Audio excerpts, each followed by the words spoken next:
Bonjour, aujourd'hui on va apprendre à faire un photolangage numérique avec l'outil Padlet. Le but ça va être de pouvoir partager ce Padlet avec les patients pendant une séance en visioconférence pour qu'ils puissent interagir avec vous et que vous puissiez vous baser sur les réactions qu'ils vont faire pour lancer la discussion. Au départ, il va falloir présenter le Padlet aux patients et ce qu'ils peuvent faire avec. Donc, ils peuvent appuyer sur une image comme là sur le Playmobil pour l'agrandir et qu'elle s'affiche en grand. Donc là, ils vont regarder pendant un temps en individuel toutes les images et choisir celles qui conviennent ou pas à ce qu'ils ressentent sur le sujet en fonction de votre consigne. Et s'ils ont trouvé l'image ou les images qui leur conviennent, ils peuvent rajouter un petit cœur pour indiquer leur choix. Après cette petite explication sur comment fonctionne le Padlet, vous allez pouvoir leur partager et leur laisser un petit temps en individuel. Une fois ce temps écoulé, vous pourrez rappeler tout le monde sur l'outil de visioconférence. Je vous conseille à ce moment-là de passer votre écran en partage d'écran et de cliquer sur les images au fur et à mesure que vous les aborderez avec le groupe. Vous pourrez explorer leur représentation comme vous le faites habituellement avec un photolangage et vous pourrez vous baser sur les petits cœurs qui ont été rajoutés pendant le temps en individuel pour lancer les patients sur le sujet. C'est un photolangage comme celui-ci que l'on va apprendre à faire dans la suite de ce tuto. Ici, on est sur ma page d'accueil Padlet, donc j'ai déjà créé mon compte. Pour créer un nouveau Padlet, c'est ce bouton ici en haut à gauche. Pour le Padlet photolangage, on va sélectionner le format mur. Padlet est en train de générer aléatoirement des réglages. Donc là, j'ai mon super Padlet fait avec une aura de mystère en orange vif. On va pouvoir le nommer tuto Padlet insuline. Dans la description, je vous conseille de mettre la consigne. Ça permet aux patients qui ne se seraient pas rappelés de la consigne de l'avoir juste en haut du Padlet au cas où. Là, je l'ai copié-collé pour pas perdre trop de temps. Donc, vous avez 5 minutes pour prendre connaissance des images et attribuer un cœur aux images qui reflètent le mieux votre rapport actuel à l'insulinothérapie. Là, dans l'adresse, j'ai une possibilité d'accéder rapidement à mon lien à partager avec les patients. Donc, je peux également renommer la fin du lien. Si jamais j'ai plusieurs liens, ça peut être utile. Par exemple, pour retrouver ma séance du 12 avril parmi les autres, je peux la renommer. Pour le lien, vous pouvez le partager soit en amont de la visioconférence dans le mail où vous invitez les patients à vous rejoindre, donc le mail d'invitation à la visioconférence.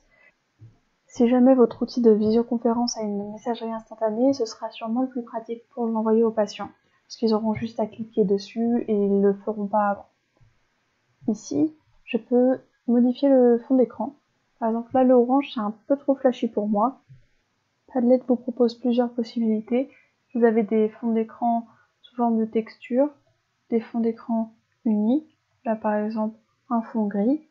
Le mieux, c'est d'avoir quand même quelque chose d'assez neutre parce que sinon, ça peut vite faire certains motifs. Ça peut faire très chargé. Donc, moi, je vais rester sur mon fond d'écran gris. Je peux rajouter un fond d'écran qui vient de mon propre ordinateur en cliquant ici. Je reviens en arrière.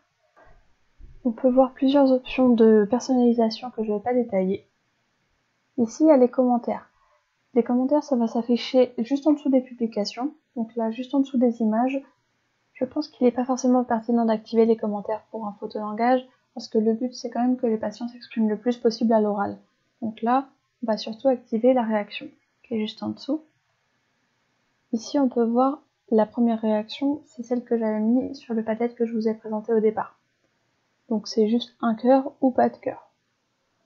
La deuxième réaction, c'est soit le pouce vers le haut, soit le pouce vers le bas. Ça peut être pertinent si vous souhaitez que les patients puissent exprimer un désaccord par rapport à des images, par rapport à des idées dans d'autres types de Padlet. Les deux derniers, ce sont des systèmes de notation. Pour ajouter des étoiles, c'est de 1 à 5. Et pour la note, vous décidez ici, qu'est-ce que vous voulez mettre comme échelle de notation. Moi, je vais rester du coup sur les petits cœurs. Je pars en arrière et j'enregistre. Là, je vais pouvoir rajouter toutes mes images. Je les ai mises sur un dossier de photolangage insuline, donc elles sont déjà toutes prêtes. Si jamais vous avez des images qui sont en physique, vous pouvez les scanner. À peu près tous les formats d'images sont compatibles avec Padlet. Donc là, j'ai mis sur la moitié de l'écran ma fenêtre avec Padlet et sur la moitié de l'écran mon dossier. Je sélectionne tout et je fais un clic et glisser, je relâche et elles vont tranquillement se charger les unes après les autres. Nous, on va aller dans Partager pour finaliser les paramètres de partage. Ici, on va dans Bonifier les paramètres de confidentialité.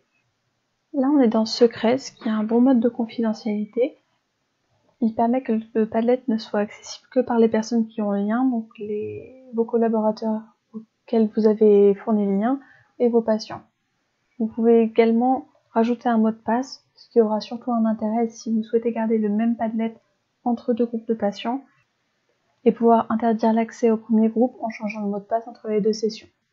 Moi, je vais rester sur Secret et ici, dans Autorisation relative aux visiteurs, c'est mis par défaut sur Peu écrire. On va cliquer et sélectionner Peu consulter. Peu consulter parce que pour le photolangage, les patients ont seulement besoin de pouvoir accéder au Padlet, de pouvoir voir les images et de pouvoir ajouter un j'aime. Pour certains autres types de Padlet interactifs, on va sélectionner Peu écrire. Là, j'enregistre, je reviens en arrière et on va parler de comment partager le Padlet. Tout à l'heure, je vous avais montré une première façon d'obtenir le lien. Là, ce que je vais vous conseiller, c'est de toujours proposer plusieurs options de connexion aux patients. Vous allez pouvoir leur envoyer le lien, donc soit leur mettre à disposition en amont de la séance dans le mail d'invitation à la visioconférence, soit leur envoyer dans l'outil de visioconférence s'il y a une messagerie instantanée. Donc là, vous pouvez l'obtenir en cliquant sur copier le lien dans le presse-papier. Donc là, si je fais un nouvel onglet, je le colle et que j'appuie sur Enter, il est en train de se charger, donc il fonctionne. Je vous encourage également à leur mettre à disposition un QR code. Un QR code, ça se flash avec un smartphone, donc ça peut être pratique pour avoir un écran complètement dédié à la visioconférence, donc à ce que vous leur montrez et vous leur partagez sur l'écran, et également le smartphone qui est connecté sur le Padlet. C'est pas trop compliqué pour les patients de flasher un QR code. J'ai fait un tutoriel pour expliquer comment faire, pour qu'ils puissent s'entraîner également. Donc vous pourrez leur mettre à disposition. Ce que je vous conseille, c'est de faire une diapositive de ce type-là, avec d'un côté le QR code, une petite consigne sur les modalités de connexion au Padlet, et un rappel de la consigne du photolangage sur le côté. Comme ça, ils ont tout ce qu'il faut, et ça, vous leur partagez pendant le temps en individuel pour qu'ils puissent y revenir s'ils ont un souci. Pour obtenir l'image du QR code, donc vous allez sur Code QR, vous faites clic droit, copier image, et elle est dans votre presse-papier.